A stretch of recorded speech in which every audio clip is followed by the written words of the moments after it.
ਧੰਨ ਵਾਹਿਗੁਰੂ ਸਾਹਿਬ ਜੀਓ। ਰਾਗ ਗੁਜਰੀ ਮਹਿਲਾ ਪੰਜਵਾ।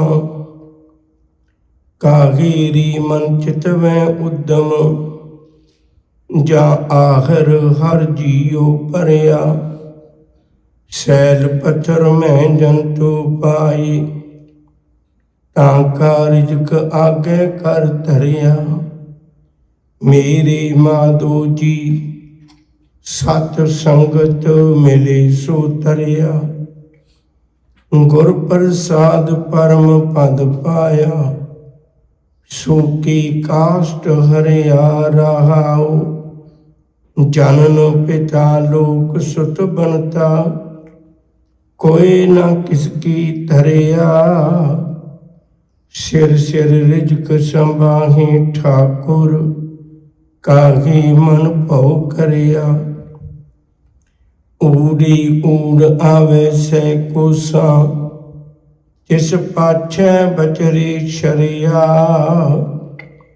ਤਿਨ ਕਵਨ ਖਲਾਵੇ ਕਵਨ ਚੁਗਾਵੇ, ਮਨ ਮੈਂ ਸਿਮਰਨ ਕਰਿਆ। ਸਭ ਨਿਧਾਨ ਦਸ ਅਸ਼ਟ ਸਿਧਾਨ, ਠਾਕੁਰ ਕਰ ਤਲ ਧਰਿਆ। ਜਨ ਨਾਨਕ ਬਲ ਬਲ ਸਦ ਬਲ ਜਾਈਐ, ਤੇਰਾ ਅੰਤ ਨਾ ਪਾਰਾ ਬਰਿਆ। ਸਭ ਨਿਧਾਨ ਦਸ ਅਸ਼ਟ ਸਿਧਾਨ, ਠਾਕੁਰ ਕਰ ਤਲ ਧਰਿਆ। ਜਨ ਨਾਨਕ ਬਲ ਬਲ ਸਦ ਬਲ ਜਾਈਐ, ਤੇਰਾ ਅੰਤ ਨਾ ਪਾਰਾ ਬਰਿਆ। ਵਾਹਿਗੁਰੂ ਜੀ ਕਾ ਖਾਲਸਾ, ਵਾਹਿਗੁਰੂ ਜੀ ਕੀ ਫਤਿਹ। ਗਿਆਨ ਮੁਕਤੀ ਦਾਤਾ ਹੈ। ਜਦੋਂ ਮਨੁੱਖ ਨੂੰ ਗਿਆਨ ਹੋ ਜਾਂਦਾ ਹੈ, ਉਹ ਬੰਧਨਾਂ ਤੋਂ ਮੁਕਤ ਹੋ ਜਾਂਦਾ ਹੈ। ਜਿਸ ਨੂੰ ਬ੍ਰਹਮ ਦਾ ਗਿਆਨ ਆ ਜਾਏ, ਸੁਖਮਨੀ ਸਾਹਿਬ ਦੀ ਇੱਕ ਪੂਰੀ ਅਸ਼ਟਪਦੀ ਉਸ ਬ੍ਰਹਮ ਦੇ ਗਿਆਨ ਨੂੰ ਹਾਸਲ ਕਰਨ ਵਾਲੇ ਮਨੁੱਖ ਦੀ ਅਵਸਥਾ ਦਾ ਬਿਆਨ ਕਰਦੀ ਹੈ। ਹਰ ਬੰਧਨ ਤੋਂ ਮੁਕਤ ਹੋ ਜਾਂਦਾ ਹੈ। ਜਦੋਂ ਮਨੁੱਖ ਸੰਗਤ ਵਿੱਚ ਆਉਂਦਾ ਹੈ, ਸੰਗਤ ਵਿੱਚ ਅਸਲ ਵਿੱਚ ਗਿਆਨ ਦੀ ਪ੍ਰਾਪਤੀ ਲਈ ਆਉਂਦਾ ਹੈ। ਪਰ ਸਤਿਗੁਰੂ ਨੇ ਇੱਕ ਸ਼ਰਤ ਰੱਖੀ ਹੈ, ਮੇਰੇ ਮਾਧਵ ਜੀ ਸਤ ਸੰਗਤ ਮਿਲੇ, ਮਿਲਣਾ, ਮਿਲਾਪ ਹੋਣਾ। ਬਹੁਤ ਵਾਰੀ ਜ਼ਰੂਰੀ ਨਹੀਂ ਸੰਗਤ ਵਿੱਚ ਬੈਠਾ ਬੰਦਾ ਸੱਚ ਨਾਲ ਮਿਲਿਆ ਵੀ ਹੋਵੇ, ਇਹ ਜ਼ਰੂਰੀ ਨਹੀਂ ਹੈ। ਬਹੁਤ ਵਾਰੀ ਬੰਦਾ ਸੰਗਤ ਵਿੱਚ ਬੈਠਾ ਹੈ, ਪਰ ਮਨ ਕਰਕੇ ਆਪਣੇ ਵਪਾਰ ਦੀ ਦੁਨੀਆ ਵਿੱਚ ਹੈ। ਸਾਖੀ ਤੁਹਾਨੂੰ ਸਾਰਿਆਂ ਨੂੰ ਯਾਦ ਹੈ, ਸੁਲਤਾਨਪੁਰ ਲੋਧੀ ਵਿੱਚ ਨਮਾਜ਼ ਗੁਜ਼ਾਰ ਰਹੇ ਸਨ। ਸਤਿਗੁਰੂ ਜੀ ਨੇ ਉਸ ਕਾਜੀ ਦੇ ਦਿਲ ਦੀ ਅਵਸਥਾ ਵੀ, ਮਨ ਦੀ ਅਵਸਥਾ ਵੀ ਬਿਆਨ ਕੀਤੀ, ਤੇ ਉਸ ਵੇਲੇ ਦੇ ਰਾਜੇ ਨਵਾਬ ਦੌਲਤ ਖਾਂ ਦੇ ਮਨ ਦੀ ਅਵਸਥਾ ਵੀ ਬਿਆਨ ਕੀਤੀ।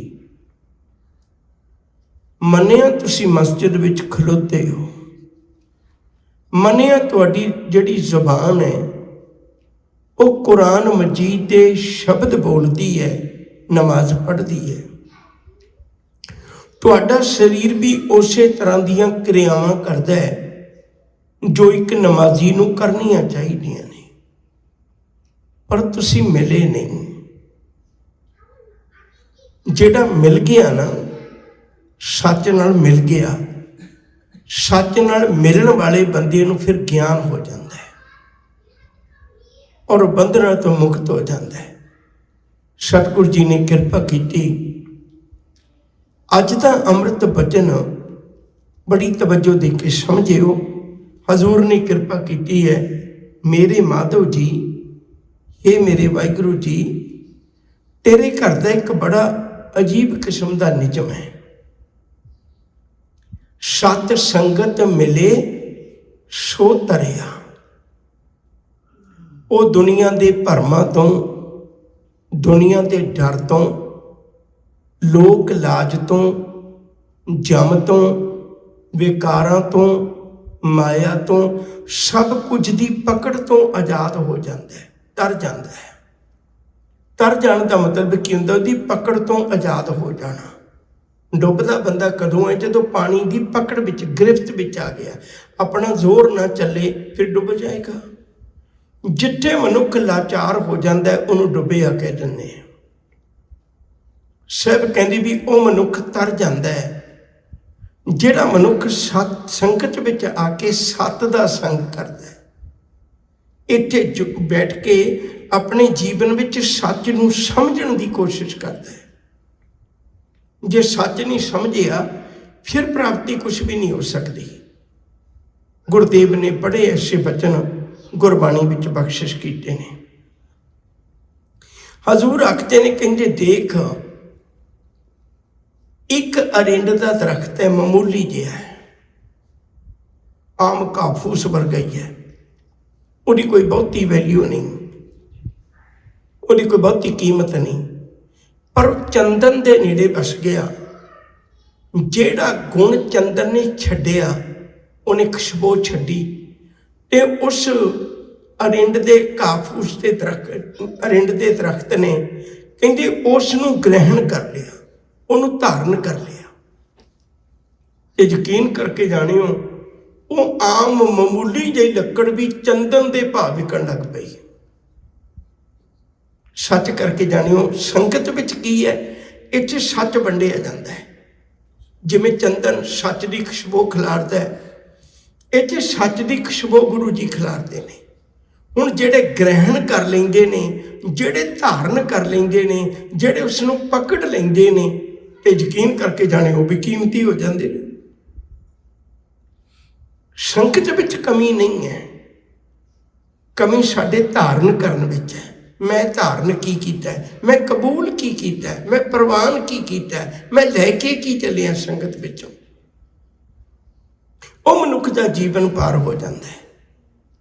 सतगुरु की बाणी का एक वचन कह के गल अगे तोरा, जो चंदन निकट बसै अरिंड बपरा, त्यों सत संगत मिल पतत परवान। इत्थे आया पतत बंदा भी पुन्नी बन सकता है, नेक बन सकता है, जे किते वो संगत करनी सीख लवे, गुरु चरणों में आके उस गल नूं धारण कर लवे। एक दो बेनतियां करके मैं गल अगले दी सुनी चाहुंदा है। सब तो पहली गल, ये मन विच भावना बना के आया करिए कि अज संगत विचों मैं कुछ सीखण चले हैं। दूजी गल, जिथे जगह मिल जाए उत्थे आराम नाल बैठ के मैं धारण करने की कोशिश करनी। ये नहीं भी मैं इन्हां लोगों को बैठना या इन्हां लोगों को दूर बैठना है, जिथे भी जगह मिल जाए। तीजी गल, अपना मन गुरु शब्द विच जोड़े। ये सोचे मैनू गुरु ने उपदेश की बख्शिश किया है, मैं ये चो की लैके चले हैं। मेरे माधव जी, सत संगत मिले सो तरिया। गुर प्रसाद, गुरु की कृपा दे नाल, गुरु की बख्शिश दे नाल परम पद पाया। वो मनुख ने अपने अध्यात्मक जीवन नूं हासिल कर लिया। एक साडा अंदरूनी जीवन है, एक बाहर की दुनिया है, एक साडे अंदर की दुनिया है। बाहर की दुनिया च भी बहुत कुछ है, साडे अंदर की दुनिया च भी बहुत कुछ है। अंदर भी लोग बहुत बारी विकारां नाल जुड़े रह जाते हैं।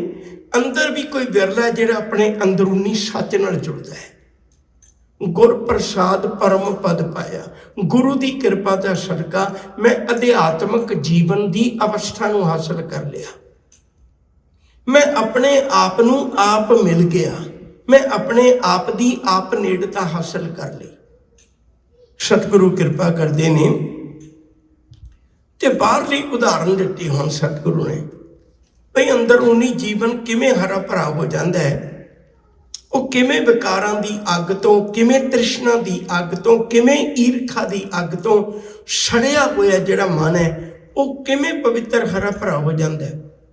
वो जी सतगुरु ने उदाहरण दी भी जिवें सूके कास्ट हरिया, सूके सुकिया होया कास्ट दरख्त लकड़ कह लो हरिया हरा हो जाता है। जिमें किसी दरख्त नूं पानी पा दिए उहदी जड़ां विच ते वो दरख्त ते गुआची हुई हरियाली वापस आ जाती है। इसे तरह जदों मनुख संगत विच आके बैठता है, गुरु बचना गुरु रब की कृपा का हासिल हो कर लेंदा है, उहदी कृपा का धारनी हो जाता है ते उहदे अंदर एक अध्यात्मक जीवन प्राप्त हो जाता है। एक पल रुक के फिर आपां अगले शब्द की विचार करांगे। बड़ी तवज्जो दे के समझो। एक खुशी है अंदर, एक आनंद है जीवन के अंदर, पर बंदा उन्होंने बाहर भालदा फिरदा है, बाहर दियां अनेकां चीज़ां विच लभदा है। सच करके जाने हो इसे लिए मनुख जीवन पर भटकना विच गुजार दिंदा है। जे किते अपने अंदरों सच लभ लवे तो फिर उन्होंने बाहर की भटकण की लोड़ नहीं। फिर उन्होंने किसी घाटे, किसी वाधे, किसी उतरा, किसी चढ़ा, किसी दुनियादारी, किसी चीज़ की भी कोई परवाह नहीं होएगी। एक शब्द कहना चाहना है,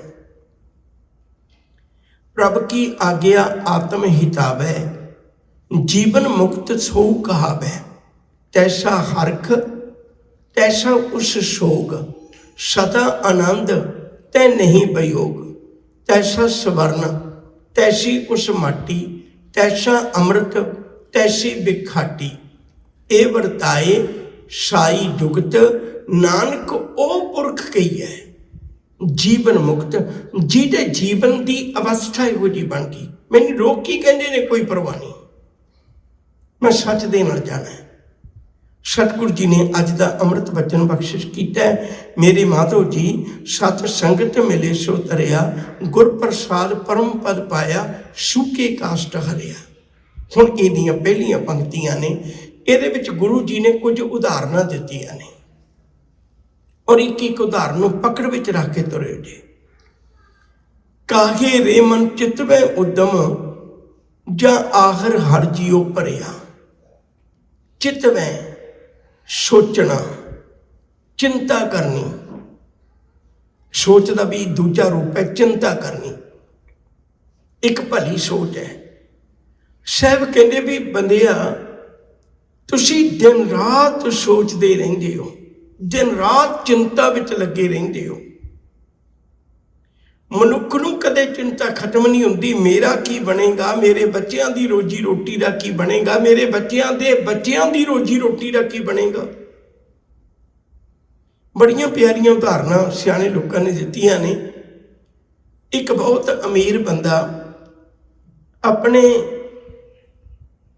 अकाउंटेंट नूं कहंदा भी सजना तू मैनूं हिसाब किताब ला के दस भी मेरे को किन्ना को धन जोड़िया होया।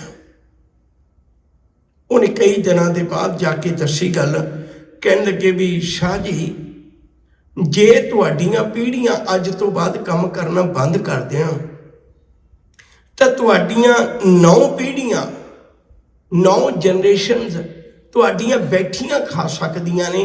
जे तुसीं अज भी तुहानूं पैसा आउणा बंद हो जाए, तुहाडे कोल इन्ना पैसा है भी पीढ़ी दर पीढ़ी तुसीं 9 पीढ़ियां बैठियां खा सकदियां। वो चिंतित हो गया, वो बैठ के सोचने लगे, कहना कमाल है मेरिया 10 पीढ़ियां तो कभी पैसा नहीं है। तो उन्हें उस वेले एक गल कही, कहन लग्या भी ये पैसा तो इन्ना वध सकता है भी तुसी कदे मुका ही ना सको। वो कहन लगे वो किवें? कहन लगे मेरे नाल चलियो। उन्हें किलो आटा लिया ते किलो को दाल लई, 2 चीज़ां लैके शाह नूं गड्डी च बिठाया, किसी गरीबां दी बस्ती चले गए। जाके कहन लगे भी सनो ते गरीबां दे बस्ती विच एडी वड्डी गड्डी आई ते लोग इकट्ठे हो गए। ਉਹ ਕਹਿੰਦੇ ਬਈ ਦੱਸੋ ਕਿਵੇਂ ਆਏ ਹੋ ਸ਼ਾਹ ਜੀ? ਕਹਿਣ ਲੱਗੇ ਵੀ ਮੈਂ ਆ ਕਿਲੋ ਆਟਾ ਤੇ ਕਿਲੋ ਦਾਲ ਦੇਣੀ ਹੈ ਕਿਸੇ ਨੂੰ ਜਿਹੜਾ ਬਹੁਤ ਗਰੀਬ ਹੈ। ਇੱਕ ਬਹੁਤ ਗਰੀਬ ਦਾ ਜਿਹਾ ਪਰਿਵਾਰ ਹੈ, ਉਹਦਾ ਬੂਹਾ ਖੜਕਾਇਆ, ਕਹਿਣ ਲੱਗੇ ਵੀ ਇਹ ਦਾਲ ਤੇ ਆਟਾ ਦੇਣਾ ਹੈ ਸ਼ਾਹ। ਉਹ ਕਹਿਣ ਲੱਗਿਆ ਰੁਕ ਜਾਓ। ਉਹਨੇ ਘਰ ਆਵਾਜ਼ ਮਾਰੀ ਘਰ ਵਾਲੀ ਨੂੰ, ਕਹਿਣ ਲੱਗਿਆ ਭਗਵਾਨੇ ਅੱਜ ਰਾਤ ਦੀ ਰੋਟੀ ਜੋਗਾ ਆਟਾ ਹੈ? ਉਹ ਕਹਿਣ ਲੱਗੀ ਹੈ। ਉਹਨੇ ਹੱਥ ਜੋੜੇ, ਕਹਿਣ ਲੱਗੇ ਸਾਡੇ ਘਰ ਤਾਂ ਅੱਜ ਰਾਤ ਦੀ ਰੋਟੀ ਜੋਗਾ ਹੈ। ਜਿਨ੍ਹਾਂ ਦੇ ਘਰ ਅੱਜ ਰਾਤ ਦੀ ਰੋਟੀ ਜੋਗਾ ਨਹੀਂ ਉਹਨਾਂ ਦੇ ਘਰ ਦੇ ਹੋ ਜਾ ਕੇ। ਸ਼ਾਹ ਬੜਾ ਹੈਰਾਨ ਹੋਇਆ ਵੀ ਮੈਂ 9 ਪੀੜ੍ਹੀਆਂ ਤੱਕ ਜੋੜ ਕੇ ਬੈਠਾ ਤੇ ਮੈਂ ਚਿੰਤਤ ਹੈ, ਇਹਦੇ ਘਰ ਸਵੇਰ ਜੋਗਾ ਖਾਣ ਨੂੰ ਨਹੀਂ ਤੇ ਚਿੰਤਤ 'ਚ ਨਹੀਂ ਹੈ। ਇਹਨੂੰ ਰੱਬ ਤੇ ਭਰੋਸਾ ਵੀ ਹੋ ਜਾਏਗਾ। ਸੱਚ ਕਰਕੇ ਜਾਣਿਓ, ਭੁੱਖ ਸਾਰੀ ਇੱਕ ਸਾਂਝਾ ਵਰਤਾਰਾ ਹੈ। ਭੁੱਖ ਪਸ਼ੂਆਂ ਨੂੰ ਵੀ ਪੰਛੀਆਂ ਨੂੰ ਵੀ ਲੱਗਦੀ ਹੈ, ਤੇ ਉਹ ਪਸ਼ੂ ਪੰਛੀ ਵੀ ਆਪਣੇ ਲਈ ਕੁਝ ਨਾ ਕੁਝ ਖਾਣ ਦਾ ਆਹਾਰ ਕਰਦੇ ਨੇ, ਉਦਮ ਕਰਦੇ ਨੇ, ਪਰ ਚਿੰਤਤ ਕੋਈ ਵੀ ਨਹੀਂ ਹੈ। ਚਿੰਤਤ ਕੇਵਲ ਇੱਕ ਮਨੁੱਖ ਹੈ। ਦੇਖੋ ਇੱਕ ਸ਼ਬਦ ਹੈ ਗੁਰਬਾਣੀ ਦਾ ਬੜਾ ਪਿਆਰਾ। ਹਜ਼ੂਰ ਕਹਿੰਦੇ ਨੇ ਨਾਨਕ ਚਿੰਤਾ ਮਤ ਕਰੋ, ਚਿੰਤਾ ਤਿਸ ਲਿਏ ਜਨਮੈ ਜਨ ਤੋਂ ਪਾਇਨ ਤਿਨਾ ਪੀ ਰੋਜੀ ਦੇ ਉੱਥੇ ਹੱਟ ਨਾ ਚੱਲੇ। ਕਹਿੰਦੇ ਪਾਣੀ 'ਚ ਹੱਟੀਆਂ ਥੋੜਾ ਕਿਸੇ ਨੇ ਪਾਈਆਂ ਹੋਈਆਂ ਨੇ। ਉੱਥੇ ਹੱਟ ਨਾ ਚੱਲੇ, ਨਾ ਕੋ ਕਿਰਸ ਕਰੇ, ਤੇ ਨਾ ਹੀ ਕੋਈ ਇਹੋ ਜਿਹੀ ਉੱਥੇ ਸੰਕੋਚ ਕੇ ਜੋੜ ਕੇ ਰੱਖਦਾ। ਸੌਦਾ ਮੂਲ ਨਾ ਹੋ ਬਈ, ਕਹਿੰਦੇ ਫਿਰ ਉੱਥੇ ਵਪਾਰ ਵੀ ਨਹੀਂ ਹੁੰਦਾ। ਪਾਣੀ 'ਚ ਕੋਈ ਵਪਾਰ ਥੋੜਾ ਹੁੰਦਾ, ਕਿੰਨੇ ਜੀਵ ਪਾਣੀ 'ਚ ਨੇ। ਸੌਦਾ ਮੂਲ ਨਾ ਹੋ ਬਈ, ਨਾ ਕੁਛ ਲੈ ਨਾ ਦੇ। ਫਿਰ ਆਪਾਂ ਉਧਾਰ ਸੁਧਾਰ ਵੀ ਕਰ ਲੈਂਦੇ, ਪੈਸੇ ਨਹੀਂ ਮੇਰੇ ਕੋਲ, ਤੁਸੀਂ ਮੈਨੂੰ ਵਸਤੂ ਦੇ ਦਿਓ, ਮੇਰਾ ਪਰਿਵਾਰ ਭੁੱਖਾ ਹੈ ਤੇ ਮੈਂ ਥੋੜੇ ਦਿਨਾਂ ਨੂੰ ਮੋੜ ਦਿਆਂਗਾ। ਕਹਿੰਦੇ ਉੱਥੇ ਲੈਣ ਦੇਣ ਵੀ ਨਹੀਂ ਹੁੰਦਾ, ਉੱਥੇ ਨਹੀਂ ਉਧਾਰ ਚੱਲਦਾ। ਨਾ ਕੁਛ ਲੈ ਨਾ ਦੇ, ਜੀਆਂ ਕਾ ਆਹਾਰ ਜੀ ਖਾਣਾ ਇਹ ਕਰੇ, ਵਿੱਚੋਂ ਪਾਏ ਸਾਇਰਾ ਤਿਨਾ ਪੀ ਰੋਜੀ ਦੇ। ਨਾਨਕ ਚਿੰਤਾ ਮਤ ਕਰੋ, ਚਿੰਤਾ ਤਿਸੀਏ, ਚਿੰਤਾ ਵਿੱਚ ਕੇਵਲ ਮਨੁੱਖ ਹੈ। ਬਾਕੀ ਜੀਵਾਂ ਦੇ ਕੋਲ ਬੈਂਕ ਨਹੀਂ, ਬਾਕੀ ਜੀਵਾਂ ਕੋਲ ਉਧਾਰ ਸੁਧਾਰ ਨਹੀਂ, ਬਾਕੀ ਜੀਵਾਂ ਦੀ ਇੰਸ਼ੋਰੈਂਸ ਨਹੀਂ ਹੋਈ, ਪਰ ਬੰਦੇ ਦੇ ਕੋਲ ਸਾਰਾ ਕੁਝ ਹੈ। ਪਰ ਚਿੰਤਤ ਬੰਦਾ ਹੀ ਹੈ, ਬਾਕੀ ਕੋਈ ਚੀਜ਼ ਚਿੰਤਤ ਨਹੀਂ ਹੈ। ਉਹਨਾਂ ਨੂੰ ਪਤਾ ਵੀ ਪ੍ਰਸ਼ਾਦਾ ਪਾਣੀ ਮਿਲ ਜਾਣਾ। ਇਹ ਸ਼ਬਦ ਅਸੀਂ ਰੋਜ਼ ਪੜ੍ਹਦੇ ਹਾਂ, ਮੇਰੀ ਬੇਨਤੀ ਹੈ। ਪਰ ਕੋਈ ਵਿਰਲਾ ਵਾਂਝਾ ਹੋਏਗਾ ਲੱਖਾਂ ਚੋਂ ਜਿਹਨੂੰ ਇਹ ਭਰੋਸਾ ਹੋਵੇ। ਉਦਮ ਕਰਨਾ ਹੈ, ਉਦਮ ਚਿਤਵਣਾ ਨਹੀਂ ਹੈ। ਗੁਰਬਾਣੀ 'ਚ ਉਦਮ ਕਰਨ ਦੀ ਪ੍ਰੇਰਨਾ ਹੈ। ਉਦਮ ਕਰੇਂਦਿਆਂ ਜਿਉ ਤੂੰ, ਕਮਾਵਦਿਆਂ ਸੁਖ ਪਹੁੰਚ, ਧਿਆਇਂਦਿਆਂ ਤੂੰ ਪ੍ਰਭੂ ਮਿਲ, ਨਾਨਕ ਉਤਰੀ ਚਿੰਤ। ਬੰਦੇ ਨੂੰ ਥੋੜਾ ਜਿਹਾ ਘਾਟਾ ਪੈ ਗਿਆ, ਆਤਮ ਹੱਤਿਆ ਕਰ ਲੈਂਦਾ। ਗੁਰਦੇਵ ਕਹਿੰਦੇ ਵੀ ਤੂੰ ਚਿੰਤਾ ਕਿਉਂ ਕਰਦਾ ਬੰਦਿਆ? ਭਰੋਸਾ ਰੱਖ, ਇਤਨੀ ਵੱਡੀ ਕਾਇਨਾਤ ਨੂੰ ਪ੍ਰਸ਼ਾਦਾ ਪਾਣੀ ਦੇ ਰਿਹਾ। ਭਗਤ ਧੰਨਾ ਜੀ ਦਾ ਇੱਕ ਬੜਾ ਪਿਆਰਾ ਸ਼ਬਦ ਹੈ, ਰੇ ਚਿਤ ਚੇਤ ਸਕੀਨਾ ਦਇਆਲ ਦਮੋਦਰ। ਉਹ ਮਨਾ ਤੂੰ ਕਿਉਂ ਨਹੀਂ ਰੱਬ ਦੀ ਇਬਾਦਤ ਕਰਦਾ? ਬਿਬੈ ਨਾ ਜਾਣਸ ਕੋਏ, ਉਸ ਤੋਂ ਬਿਨਾ ਕੋਈ ਦੂਜਾ ਨਹੀਂ ਹੈ। ਜੇ ਧਾਵੈ ਬ੍ਰਹਮੰਡ ਖੰਡ ਕੋ ਕਰਤਾ ਕਰੇ ਸੋ ਹੋਏ। ਜਿੰਨੀਆਂ ਮਰਜ਼ੀ ਛਾਲਾ ਮਾਰ ਲੈ, ਤੂੰ ਐਸਾ ਨਹੀਂ ਕਰ ਸਕਦਾ ਵੀ ਤੂੰ ਆਪਣੇ ਬੱਚਿਆਂ ਨੂੰ ਆਪਣੀ ਮਰਜ਼ੀ ਦਾ ਬਣਾ ਸਕੇ। ਨਹੀਂ, ਉਹ ਕੁਦਰਤ ਦੇ ਹੱਥ ਹੈ। ਕਈਆਂ ਦੇ ਬੱਚੇ ਮਾਂ ਬਾਪ ਅੱਤ ਦੇ ਲਾਇਕ, ਪਰ ਅਗਲੀ ਪੀੜ੍ਹੀ ਉਹਨਾਂ ਦੀ ਗਈ। ਕਈਆਂ ਦੇ ਮਾਂ ਬਾਪ ਐਸੇ ਹੋ ਸਕਦੇ ਨੇ ਹਰਨਾਕਸ਼ ਵਰਗੇ, ਪਰ ਉਹਨਾਂ ਦੇ ਘਰ ਪ੍ਰਹਿਲਾਦ ਪੈਦਾ ਹੋ ਸਕਦਾ। ਇਹ ਤੇ ਕਰਤੇ ਪੁਰਖ ਦੀ ਕਹਾਣੀ ਹੈ ਨਾ ਮਨਾ, ਤੇਰੀਆਂ ਅੱਖਾਂ ਦੇ ਸਾਹਮਣੇ ਵਰਤਦਾ। ਗੁਰੂ ਰਾਮਦਾਸ ਦੇ ਘਰ ਵੀ ਪ੍ਰਿਥੀ ਚੰਦ ਪੈਦਾ ਹੋ ਸਕਦਾ ਹੈ, ਇਹ ਕੋਈ ਵੱਡੀ ਗੱਲ ਨਹੀਂ। ਗੁਰੂ ਰਾਮਦਾਸ ਦੇ ਘਰ ਗੁਰੂ ਅਰਜਨ ਪਾਤਸ਼ਾਹ ਵੀ ਪੈਦਾ ਹੋ ਸਕਦਾ ਹੈ। ਤੂੰ ਆਪਣੀਆਂ ਸੋਚਾਂ ਨੂੰ ਛੱਡ ਮਨਾ, ਰੱਬ ਤੇ ਭਰੋਸਾ ਰੱਖ। ਰੇ ਚਿਤ ਚੇਤ ਸਕੀਨਾ ਦਇਆਲ ਦਮੋਦਰ, ਬਿਬੈ ਨ ਜਾਣ ਸਕੋਏ, ਜੇ ਧਾਵੈ ਬ੍ਰਹਮੰਡ ਖੰਡ ਕੋ ਕਰਤਾ ਕਰੇ ਸੋ ਹੋਏ। ਹੁਣ ਦੇਖੋ ਸ਼ਬਦ ਕਿੱਡਾ ਪਿਆਰਾ ਹੈ। ਜਨਨੀ ਕੇਰੇ, ਜਨਨੀ ਮਾਂ, ਕੇਰੇ ਦਾ ਮਤਲਬ ਹੈ ਦੇ, ਮਾਂ ਦੇ ਉਦਰ ਵਿੱਚ। ਜਨਨੀ ਕੇਰੇ ਉਦਰ ਉਦਕ ਮੈਂ, ਉਦਰ ਉਦਕ, ਉਦਕ ਦਾ ਅਰਥ ਹੁੰਦਾ ਪਾਣੀ। ਮਾਂ ਦੇ ਪੇਟ ਵਿੱਚ ਰੱਬ ਜਦੋਂ ਬੱਚੇ ਦੀ ਪੈਦਾਇਸ਼ ਕਰਦੇ, ਪਾਣੀ ਦੀਆਂ ਥੈਲੀਆਂ ਲੱਗੀਆਂ ਹੁੰਦੀਆਂ ਨੇ। जननी केरे उदर उदक में पिंड किया 10 द्वारा। आ तेरे सारे शरीर की बनतर बनाई है। दे आहार अगन में रख है, तेनू उत्थे खुराक भी दिंदा है ते अग विच रखिया होया। मां दे पेट की अग है। देखो इतनी वड्डी अग होंदी आ। ओह बहुत बारी आपां वेखने रजाई भावें सारी रात बैड ते पई रहे निੱਕੀ नहीं हुंदी, पर बंदा विच बैठ जाए तो रजाई निੱकी हो जाएगी। ਇਹਦਾ मतलब हीट ਇਹਦੇ ਵਿੱਚ है, ਨਿੱਘ ਇਹਦੇ शरीर ਵਿੱਚ है। मां दे पेट ਵਿੱਚ ਇਹੋ ਜਿਹਾ ਨਿੱਘ है, ਇਹੋ ਜੀ ਅੱਗ है। ਤੈਨੂੰ ਰੱਬ ਉੱਥੇ ਗਲਣ ਨਹੀਂ ਦਿੰਦਾ। ਜਿੱਥੇ ਅੱਤ ਦਾ ਪ੍ਰਸ਼ਾਦਾ ਪਾਣੀ ਰੋਜ਼ ਗਲ ਜਾਂਦਾ ਹੈ, ਉਸੇ ਮਾਂ ਦੇ ਪੇਟ ਵਿੱਚ ਤੂੰ ਰਹਿਣਾ, ਉਸੇ ਅੱਗ ਵਿੱਚ ਰਹਿਣਾ ਮਨਾ। ਤੈਨੂੰ ਰੱਬ ਗਲਣ ਨਹੀਂ ਦਿੰਦਾ, ਤੈਨੂੰ ਫਿਰ ਵੀ ਇਤਬਾਰ नहीं ਹੁੰਦਾ। जननी केरे उदर उदक में पिंड किया 10 द्वारा। दे आहार अगन में रखे ऐसा खसम हमारा। देखो उदाहरण कैसी दिती, कुम्मी जल में कच्छु कुम्मी। रब ने एक सिस्टम बनाया, जिन्हां दियां मावां कोल दुध है उन्हां कोल खंभ नहीं हुंदे, जिन्हां दे कोल खंभ ने उन्हां कोल दुध नहीं हुंदा। तुसीं झात मार के देखो, कदे पंछी ने उड़ते ने खंभ ने, पर उन्हां दियां मावां कोल दुध नहीं होएगा। जिन्हां दे खंभ नहीं उन्हां कोल दुध होएगा। गां है, मझ है, मनुख भी इसे श्रेणी दा। ਇਹਦੇ ਕੋਲ ਖੰਭ नहीं पर दुध है। ਜਿਹਦੇ ਕੋਲ दुध नहीं ਉਹਦੇ ਕੋਲ खंभ ने। सब कहते तेन उदाहरण देने वास्ते रब ने एक ऐसी भी चीज़ पैदा की है जिहदे ना खंभ है ते ना उहदे कोल दुध है। वो कच्छु कुम्मी है। वो कच्छु कुम्मी दे कोल ना खंभ ने ना दुध है, पर उहदे बच्चों भी पाल देंदा रब। कुम्मी जल में, कच्छु कुम्मी बाहर आंडे दे के बच्चे दे के आप पानी च चली जाती है। तन तिस बाहर ਉਹਦੇ ਬੱਚੇ ਬਾਹਰ ਬੈਠੇ ਨੇ। पंख खीर, खीर का मतलब दुध। पंख खीर तिन नाही, पूर्ण परमानंद मनोरथ समझ देख मन माही। ओ मना उन्होंने देख के तू समझ लै, उन्होंने देख के समझ ले। कुम्मी जल में तन तिस बाहर पंख खीर तिन नाही, पूर्ण परमानंद मनोरथ समझ देख मन माही।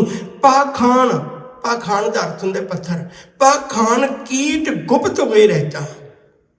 पत्थर विच कीड़ा गुप्त है, उत्थे किसी ने हाईवे थोड़ा बनाया। पाखान कीट गुप्त हुए रहता, ताचो मार्ग नहीं, उसका कोई रास्ता नहीं बाहर आने जाता, वो कोई शहर नहीं जाता। कहे धना पूर्णता ही को मातरे जी डराही। तू क्यों नहीं भरोसा करता मना, क्यों डरी जाना है? और रब तेरी प्रतिपालना करेगा। तू ये ना सोच भी मेरे बच्चे बन, समझा गल वखरी है। सबना दे घरां च कलेश है, कोई विरला होवेगा जिहड़ा रब दे भरोसे ते जिउंदा है। मना गुरबाणी बहुत वड्डा ज्ञान दिंदी है, समझ ले। एवें चिंता च भुजदा है। सतगुरु ने अज कृपा की। कागे रे मन चित वै उदम, जा आहर हर जियो भरिया। आहर का मतलब होंदा है उस काम विच, उस आहार विच, उस प्रबंध विच। जदों तेरी रोजी रोटी दे प्रबंध विच रब लग्या होया है, फिर मनो तू क्यों चिंता करी जाने। तेरे मापियां नूं भी रोटी दिंदा सी, उहदे मापियां नूं भी रब रोटी दिंदा सी, तैनूं भी दिंदा है ते कल तेरे बच्चों नूं भी देवेगा। अपनी जिम्मेवारी दी पूर्ति कर, जिम्मेवारी निभा। पर यह ना कह मैं इन्हां दा रिस्क दाता बन जावां, ये ना कह। सबना जियां का एक दाता, सो में बिसर ना जाई। दाता रब नूं ही रहण दे, चिंता ना कर। कागे रेमन चितवे उदम, जा आहर हर जियो भरिया। सैल पत्थर में जंतो पाए। सैल का अर्थ होंदा पहाड़। पहाड़ों विच भी रब ने, पत्थरों विच भी रब ने जी पैदा किए ने, ताका रिजक आगे करता रहा। आगे का मतलब अगे नहीं है, आगे का मतलब होंदा पहले ही। उन्हां दे रिजक का प्रबंध रब ने उत्थे पहले ही किया होया है। एक छोटी जी अर्ज होर करते हैं। ਇੱਕ ਪ੍ਰੋਫੈਸਰ ਮੋਹਨ ਸਿੰਘ ਵੈਦ ਹੋਇਆ, ਸਿੱਖ ਕੌਮ ਦਾ ਵੀ ਕਾਫੀ ਦਰਦੀ ਬੰਦਾ ਸੀ। ਉਹਨੇ ਕਈ ਕੁਛ ਲਿਖਿਆ। ਉਹਦੀ ਇੱਕ ਗੱਲ ਮੈਨੂੰ ਬਹੁਤ ਕਮਾਲ ਦੀ ਲੱਗੀ। ਉਹ ਲਿਖਦੇ ਨੇ ਵੀ ਅੱਜ ਦਾ ਮਨੁੱਖ ਬਹੁਤਾ ਬਿਮਾਰੀਆਂ 'ਚ ਕਿਉਂ ਪਕੜਿਆ ਗਿਆ, ਕਿਉਂਕਿ ਕੁਦਰਤ ਦਾ ਇੱਕ ਨਿਯਮ ਹੈ, ਜਿਹੜੀ ਜਗ੍ਹਾ 'ਤੇ ਮਨੁੱਖ ਦਾ ਜਨਮ ਹੁੰਦਾ ਹੈ ਉਹਦੇ 100 ਕੁ ਕਿਲੋਮੀਟਰ ਦੇ ਚਾਰੇ ਪਾਸੇ ਏਰੀਏ ਨੂੰ ਉਹਦੇ ਦੁੱਖਾਂ ਦਾ ਇਲਾਜ ਵੀ ਉੱਥੇ ਹੀ ਕੁਦਰਤ ਵਿੱਚ ਹੈ। ਹੁਣ ਅੱਜ ਦਾ ਮਨੁੱਖ ਕੀ ਹੈ, ਜੰਮਦਾ ਕਿਸੇ ਹੋਰ ਜਗ੍ਹਾ 'ਤੇ ਹੈ ਅਤੇ ਵੱਡਾ ਹੋ ਕੇ ਪੜ੍ਹਨ ਕਿਸੇ ਹੋਰ ਜਗ੍ਹਾ ਚਲਾ ਜਾਂਦਾ ਹੈ, ਅਤੇ ਪੜ੍ਹ ਕੇ ਫਿਰ ਨੌਕਰੀ ਕਿਸੇ ਹੋਰ ਜਗ੍ਹਾ 'ਤੇ ਕਰਨ ਚਲਾ ਜਾਂਦਾ ਹੈ, ਨੌਕਰੀ ਤੋਂ ਰਿਟਾਇਰਮੈਂਟ ਤੋਂ ਬਾਅਦ ਕਿਸੇ ਹੋਰ ਜਗ੍ਹਾ 'ਤੇ ਜਾ ਕੇ ਸੈੱਟ ਹੋ ਜਾਂਦਾ। ਹੁਣ ਜ਼ਿੰਦਗੀ 'ਚ ਕੁਦਰਤ ਦੇ ਨੇੜੇ ਉਹ ਰਹਿ ਹੀ ਨਹੀਂ ਪਾਉਂਦਾ। ਜਿੱਥੇ ਉਹ ਜਨਮਿਆ ਸੀ ਉਹਨੂੰ ਛੱਡ ਕੇ ਪਤਾ ਨਹੀਂ ਕਿਹੜੇ ਕਿਹੜੇ ਥਾਵਾਂ 'ਤੇ ਉਹ ਭਟਕਦਾ, ਉਹ ਫਿਰਦਾ ਸਾਰੀ ਜ਼ਿੰਦਗੀ। ਤਾਂ ਕਰਕੇ ਬਹੁਤੇ ਦੁੱਖ ਇਹਦੇ ਇਸ ਲਈ ਵੀ ਸੇੜੇ ਹੋਏ ਨੇ। ਕੁਦਰਤ ਨੇ ਇਹਦੇ ਲਈ ਬਹੁਤ ਕੁਝ ਪੈਦਾ ਕੀਤਾ ਹੋਇਆ। ਸਾਹਿਬ ਕਿਰਪਾ ਕਰਦੇ ਨੇ, ਸ਼ੈਲ ਪੱਤਰ ਮੈਂ ਤਨ ਤੋਂ ਪਾਈ ਤਾਂ ਕਾ ਰਿਜ਼ਕ ਆਗੇ ਕਰਦਾ ਰਿਹਾ। ਸੰਕਟ ਵਿੱਚੋਂ ਆ ਕੇ ਮੈਂ ਗਿਆਨ ਲੈਣਾ ਏ, ਮੈਂ ਇਹ ਗੱਲ ਪੱਲੇ ਬੰਨਣੀ। ਆਪਣੇ ਮਨਾਂ ਤੋਂ ਯਕੀਨ ਕਰ ਇਸ ਗੱਲ 'ਤੇ ਵੀ ਤੇਰੇ ਬੱਚਿਆਂ ਦੀ ਰੋਜੀ ਰੋਟੀ ਦਾ ਰੱਬ ਰਾਖਾ ਬਣ ਜਾਏਗਾ। ਸਤਿਗੁਰੂ ਦੇ ਅੰਮ੍ਰਿਤ ਬੋਲ ਨੇ, ਜਨਨ ਪਿਤਾ ਲੋਕ ਸੁਤ ਬਣਦਾ, ਕੋਈ ਨਾ ਕਿਸ ਕੀ ਧਰਿਆ। ਜਨਨ ਮਾਂ, ਪਿਤਾ ਸਮਝਦੇ ਹੋ ਤੁਸੀਂ, ਲੋਕ ਭਾਈਚਾਰਾ, ਸੁੱਤ ਪੁੱਤਰ, ਬਣਤਾ ਇਸਤਰੀ ਘਰ ਵਾਲੀ, ਕੋਈ ਨਾ ਕਿਸ ਕੀ ਧਰਿਆ। ਕੋਈ ਕਿਸੇ ਦਾ ਧਰਿਆ ਦਾ ਅਰਥ ਹੁੰਦਾ ਸਹਾਰਾ। ਕੋਈ ਕਿਸਮਤ ਦੇ ਲੇਖ ਇਹਨਾਂ 'ਚੋਂ ਕੋਈ ਵੀ ਨਹੀਂ ਲਿਖ ਸਕਦਾ, ਕੋਈ ਤੇਰਾ ਫਿਊਚਰ ਨਹੀਂ ਬਣਾ ਸਕਦਾ। ਮਾਂ, ਪਿਤਾ, ਭਾਈਚਾਰਾ, ਪੁੱਤ, ਘਰ ਵਾਲੀ, ਇਹਨਾਂ 'ਚੋਂ ਕੋਈ ਵੀ ਅਜਿਹਾ ਨਹੀਂ ਜਿਹੜਾ ਤੇਰਾ ਸਹਾਰਾ ਬਣ ਜਾਏ, ਅਧਿਆਤਮਕ ਜੀਵਨ ਦਾ ਸਹਾਰਾ ਬਣ ਜਾਏ। ਨਹੀਂ, ਇਹ ਦੁਨਿਆਵੀ ਇਕੱਠ ਹੈ, ਇਹਦੇ 'ਚ ਆਪਾਂ ਸਾਰਿਆਂ ਨੇ ਆਪੋ ਆਪਣੀ ਬਣਦੀ ਜ਼ਿੰਮੇਵਾਰੀ ਨਿਭਾਉਣੀ ਹੈ। ਮਾਂ ਤੱਕ ਚੰਗੀ ਮਾਂ ਮੱਗੀ ਆਪਣੀ ਜ਼ਿੰਮੇਵਾਰੀ ਨਿਭਾਵੇ, ਪਿਤਾ ਤੱਕ ਪਿਤਾ ਚੰਗੀ ਪਿਤਾ ਵਰਗੀ ਜ਼ਿੰਮੇਵਾਰੀ ਨਿਭਾਵੇ। ਪਰ ਇਹ ਨਾ ਕਹਿ ਵੀ ਮੈਂ ਕੱਲ੍ਹ ਆਪਣੇ ਪੁੱਤ ਨੂੰ ਕਿਸ ਜਗ੍ਹਾ 'ਤੇ ਪਹੁੰਚਾ ਸਕਦਾ। ਸ਼ੇਖ ਸਾਦੀ ਦਾ ਇੱਕ ਵਚਨ ਕਹਿਣ ਲੱਗਾ। ਸ਼ੇਖ ਸਾਦੀ ਦੀ ਬੜੀਆਂ ਕਮਾਲ ਦੀਆਂ ਚੀਜ਼ਾਂ ਨੇ। ਉਹਦੀ ਕਿਤਾਬ ਹੈ ਗੁਲਿਸਤਾਂ ਬੋਸਤਾਂ, 1333 ਵਿੱਚ ਈਰਾਨ ਦਾ ਹੋਇਆ ਹੈ। ਉਹਦਾ ਇੱਕ ਵਚਨ ਹੈ ਬੜਾ ਪਿਆਰਾ। ਉਹ ਕਹਿੰਦੇ, ਜੇ ਰੋਟੀ ਅਕਲ ਨਾਲ ਮਿਲਦੀ ਹੁੰਦੀ, ਜੇ ਰੋਟੀ ਕੇਵਲ ਅਕਲ ਨਾਲ ਮਿਲਦੀ ਹੁੰਦੀ ਤਾਂ ਮੂਰਖਾਂ ਤੋਂ ਵੱਧ ਦੁਨੀਆ 'ਚ ਕੋਈ ਦੁਖੀ ਨਾ ਹੁੰਦਾ। ਪਰ ਰੱਬ ਰੋਟੀ ਮੂਰਖਾਂ ਨੂੰ ਵੀ ਇਸ ਢੰਗ ਨਾਲ ਦਿੰਦਾ ਹੈ, ਅਕਲਾਂ ਵਾਲੇ ਹੈਰਾਨ ਰਹਿ ਜਾਂਦੇ ਨੇ। ਅਕਲਾਂ ਵਾਲੇ ਹੈਰਾਨ ਰਹਿ ਜਾਂਦੇ ਨੇ। ਮੈਂ ਇੰਨਾ ਪੜ੍ਹਿਆ ਲਿਖਿਆ, ਇੰਨਾ ਬਿਜ਼ਨਸ, ਮੈਨੂੰ ਸਾਰੀ ਨੌਲੇਜ ਆ, ਮੈਂ ਇੰਨੇ ਕੋਰਸ ਕੀਤੇ, ਮੇਰਾ ਬਿਜ਼ਨਸ ਨਹੀਂ ਚੱਲਦਾ। ਇੱਕ ਬੰਦਾ ਸਾਦਾ ਜੇ ਉਹਦਾ ਵਾਧੂ ਚੱਲਦਾ। ਕੱਲੀਆਂ ਅਕਲਾਂ 'ਤੇ ਮਾਣ ਕਰਕੇ ਵੀ ਕੁਝ ਨਹੀਂ ਪ੍ਰਾਪਤ ਹੋਣਾ। ਸਤਿਗੁਰੂ ਆਖਦੇ ਨੇ, ਕੋਈ ਨਾ ਕਿਸ ਕੀ ਧਰਿਆ, ਸਿਰ ਸਿਰ ਰਿਜ਼ਕ ਸੰਭਾਹੇ ਠਾਕੁਰ, ਕਾਗੇ ਮਨ ਭਉ ਕਰਿਆ। ਭਉ ਦਾ ਅਰਥ ਹੁੰਦਾ ਡਰ। ਮਨਾ ਤੂੰ ਕਿਉਂ ਡਰੀ ਜਾਂਦਾ? ਦਿਨ ਰਾਤ ਬੰਦਾ ਆਪਣੀ ਰੋਟੀ ਲਈ ਉਹ ਚਿੰਤਤ ਹੈ। ਕਹਿੰਦੇ ਤੂੰ ਕਿਉਂ ਡਰੀ ਜਾਂਦਾ? ਸਿਰ ਸਿਰ, ਸਿਰ ਦਾ ਮਤਲਬ ਹਰ ਇੱਕ ਲਈ। ਤੇਰੇ ਬੱਚਿਆਂ ਲਈ ਵੀ ਇਸ ਦੁਨੀਆ 'ਚ ਬਹੁਤ ਕੁਝ ਹੈ ਮਨਾ, ਤੇਰੇ ਬੱਚਿਆਂ ਲਈ ਵੀ ਬਹੁਤ ਕੁਝ ਹੈ। ਸਾਹਿਬ ਆਖਦੇ ਨੇ, ਸਿਰ ਸਿਰ ਰਿਜ਼ਕ ਸੰਭਾਹੇ ਠਾਕੁਰ, ਕਾਗੇ ਮਨ ਭਉ ਕਰਿਆ। ਮਨਾ ਤੂੰ ਕਿਉਂ ਡਰੀ ਜਾਣਾ? ਊੜੇ ਊੜ ਆਵੇ ਸਹਿ ਕੋਸਾਂ, ਤਿਸ ਪਾਛੈ ਬਚਰੇ ਸ਼ਰਿਆ। ਸ਼ਰਿਆ ਦਾ ਮਤਲਬ ਛੱਡ ਕੇ ਆ ਗਈਆਂ। ਕੂੰਜਾਂ ਜਿਹੜੀਆਂ ਨੇ, ਇਹ ਉਦਾਹਰਨ ਹੈ ਫਿਰ ਦੁਬਾਰੇ। ਇਹ ਗੱਲ ਚੇਤਾ ਰੱਖਿਓ, ਗੁਰਬਾਣੀ ਵਿੱਚ ਬਹੁਤ ਉਦਾਹਰਨਾਂ ਜਿਹੜੀਆਂ ਨੇ ਉਹ ਕੁਦਰਤ ਵਿੱਚੋਂ ਨੇ, ਕਿਉਂਕਿ ਕੁਦਰਤ ਪਖੰਡ ਨਹੀਂ ਕਰਦੀ, ਬੰਦਾ ਪਖੰਡ ਕਰਦਾ। ਇਸ ਲਈ ਹਜ਼ੂਰ ਨੇ ਬੰਦੇ ਦੀਆਂ ਉਦਾਹਰਨਾਂ ਨਹੀਂ ਬਹੁਤੀਆਂ ਦਿੱਤੀਆਂ, ਬਹੁਤੀਆਂ ਉਦਾਹਰਨਾਂ ਕੁਦਰਤ ਦੀਆਂ ਦਿੱਤੀਆਂ ਨੇ। ਹੁਣ ਦੇਖੋ, ਇੱਕ ਜੀਵ ਹੈ, ਇੱਕ ਪੰਛੀ ਹੈ, ਕੂੰਜ ਜਿਹਨੂੰ ਆਪਾਂ ਕਹਿੰਦੇ। ਕੂੰਜ ਕੀ ਹੈ? ਆਪਣੇ ਬੱਚਿਆਂ ਨੂੰ ਜਨਮ ਦੇ ਕੇ ਛੱਡ ਆਉਂਦੀ ਹੈ। ਕਹਿੰਦੇ ਇੱਕ ਕੂੰਜ ਨੂੰ ਭਰੋਸਾ ਹੈ, ਮਨਾ ਤੈਨੂੰ ਭਰੋਸਾ ਨਹੀਂ ਹੈ। ਕੂੰਜ ਨੂੰ ਭਰੋਸਾ ਵੀ ਉਹ ਬੱਚੇ ਪਲ ਜਾਣੇ ਨੇ। ਉਹਨਾਂ ਦਾ ਪਾਲਣਹਾਰ ਪ੍ਰਭੂ ਹੈ, ਪਰਮੇਸ਼ਰ ਹੈ। ਪਰ ਬੰਦਾ ਕਿੰਨੇ ਉਪਰਾਲੇ ਕਰਦਾ ਹੈ। ਊੜੇ ਊੜ ਆਵੇ ਸਹਿ ਕੋਸਾਂ, ਸੈਂਕੜੇ ਕੋੜ ਕੇ ਆ ਗਈਆਂ। ਜਿਸ ਪਾਛੇ ਬਚਰੇ ਸ਼ਰਿਆ, ਉਹ ਆਪਣੇ ਬੱਚਿਆਂ ਨੂੰ ਪਿੱਛੇ ਛੱਡ ਕੇ ਆ ਗਈਆਂ। ਤਿੰਨ ਕਵਨ ਖਿਲਾਵੇ ਕਵਨ ਚੁਗਾਵੇ, ਮਨ ਮੈਂ ਸਿਮਰਨ ਕਰਿਆ। ਹੁਣ ਇਹ ਗੱਲ ਬੰਦੇ ਦੀ ਸੀ। ਮਨ ਮੈਂ ਸਿਮਰਨ ਕਰਿਆ। ਬੰਦਿਆ ਤੂੰ ਕਦੇ ਮਨ ਵਿੱਚ ਧਿਆਨ ਮਾਰ ਕੇ ਦੇਖਿਆ ਵੀ ਉਹਨਾਂ ਬੱਚਿਆਂ ਨੂੰ ਕੌਣ ਪਾਲਦਾ? ਜੇ ਕੂੰਜਾਂ ਦੇ ਬੱਚਿਆਂ ਨੂੰ ਰੱਬ ਪਾਲ ਦੇਗਾ, ਤੇਰਿਆਂ ਨੂੰ ਕਿਉਂ ਨਹੀਂ ਪਾਲੇਗਾ? ਤੂੰ ਕਦੇ ਕਰਿਆ ਸਿਮਰਨ? ਤੂੰ ਕਦੇ ਕਰੀ ਹੈ ਯਾਦ ਇਹ ਗੱਲ ਵੀ ਜੇ ਕੂੰਜਾਂ ਦੇ ਬੱਚਿਆਂ ਨੂੰ ਪਾਲ ਸਕਦਾ ਹੈ? ਦੇਖੋ ਕਿੱਡੀਆਂ ਗਜਬ ਦੀਆਂ ਉਦਾਹਰਨਾਂ ਗੁਰਬਾਣੀ ਵਿੱਚ ਸਾਨੂੰ ਮਿਲ ਜਾਂਦੀਆਂ ਨੇ। ਹਰ ਬੰਦਾ ਚਿੰਤਤ ਹੈ। ਸਤਿਗੁਰੂ ਦੀ ਬਾਣੀ ਫੈਸਲਾ ਕਰਦੀ ਹੈ, ਚਿੰਤਤ ਹੀ ਦੀਸੈ ਸਭ ਕੋਏ, ਚੇਤੈ ਏਕ ਤਹੀਂ ਸੁਖ ਹੋਏ। ਧਰਮੀ ਹੋਣ ਦਾ ਅਰਥ ਨਿਰੇ ਕੱਪੜੇ ਪਾਉਣਾ ਨਹੀਂ ਹੁੰਦਾ। ਧਰਮੀ ਹੋਣ ਦਾ ਅਰਥ ਨਿਰੇ ਧਾਰਮਿਕ ਚਿੰਨ੍ਹ ਪਾਉਣਾ ਨਹੀਂ ਹੁੰਦਾ। ਧਰਮੀ ਹੋਣ ਦਾ ਅਰਥ ਹੈ ਧਰਮ ਤੇ ਵਿਸ਼ਵਾਸ, ਯਕੀਨ ਬਣਾਉਣਾ, ਰੱਬ ਤੇ ਯਕੀਨ ਬਣਾਉਣਾ। ਇਹ ਯਕੀਨ ਬਣ ਜਾਏ ਵੀ ਤੂੰ ਦਾਤਾ ਹੈ, ਏਡੀ ਵੱਡੀ ਦੁਨੀਆ ਨੂੰ ਦੇਣਾ ਹੈ, ਕੋਈ ਨਾ ਕੋਈ ਵਸੀਲਾ ਬਣਾ ਦੇਗਾ। ਮਨ ਮੈਂ ਸਿਮਰਨ ਕਰਿਆ ਸਭ ਨਿਧਾਨ, 10 ਅਸ਼ਟ ਸਿਧਾਨ। ਸਭ ਨਿਧਾਨ ਸਾਰੇ ਖਜ਼ਾਨੇ, 10 ਅਸ਼ਟ 18 ਸਿਧਾਨ ਸਿੱਧੀਆਂ, 18 ਸਿੱਧੀਆਂ ਪ੍ਰਾਪਤੀਆਂ। ਸਿੱਧੀ ਦਾ ਮਤਲਬ ਹੁੰਦਾ ਪ੍ਰਾਪਤੀਆਂ।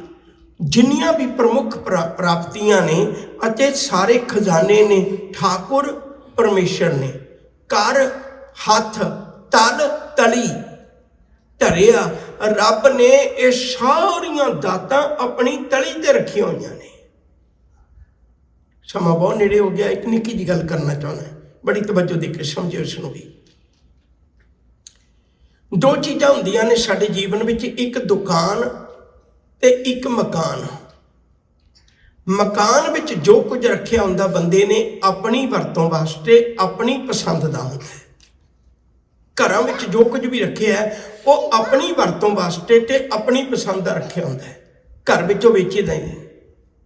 ਮਕਾਨ ਦੁਕਾਨ ਵਿੱਚ ਉਹ ਕੁਝ ਹੁੰਦਾ ਹੈ ਜੋ ਦੂਜਿਆਂ ਲਈ ਹੈ, ਦੂਜਿਆਂ ਨੂੰ ਵੇਚਣ ਵਾਸਤੇ ਤੇ ਦੂਜਿਆਂ ਦੀ ਪਸੰਦ ਹੈ।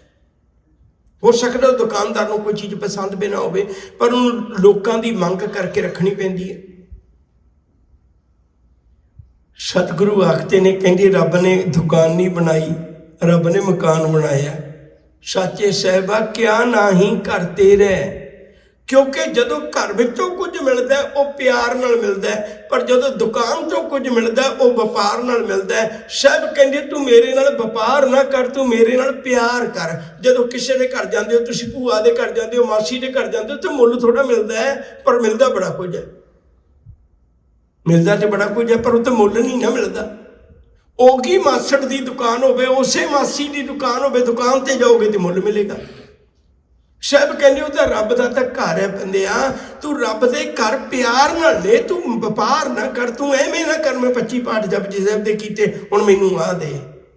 ਇਹ ਵਪਾਰ ਹੈ ਸਜਣਾ, ਉਹ ਤੇ ਤੇਰੇ ਵਾਸਤੇ ਹੱਥ ਤੇ ਰੱਖੀ ਬੈਠਾ ਹੈ।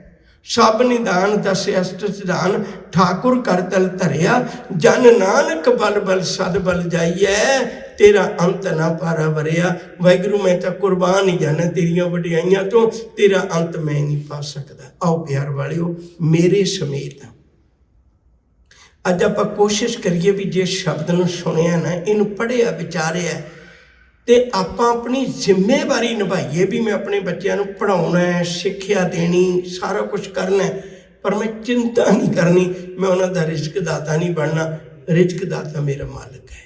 ਭੁੱਲਾਂ ਚੁੱਕਾਂ ਦੀ ਖਿਮਾ। ਪਿਆਰ ਨਾਲ ਆਖੋ ਜੀ ਵਾਹਿਗੁਰੂ ਜੀ ਕਾ ਖਾਲਸਾ, ਵਾਹਿਗੁਰੂ ਜੀ ਕੀ ਫਤਿਹ।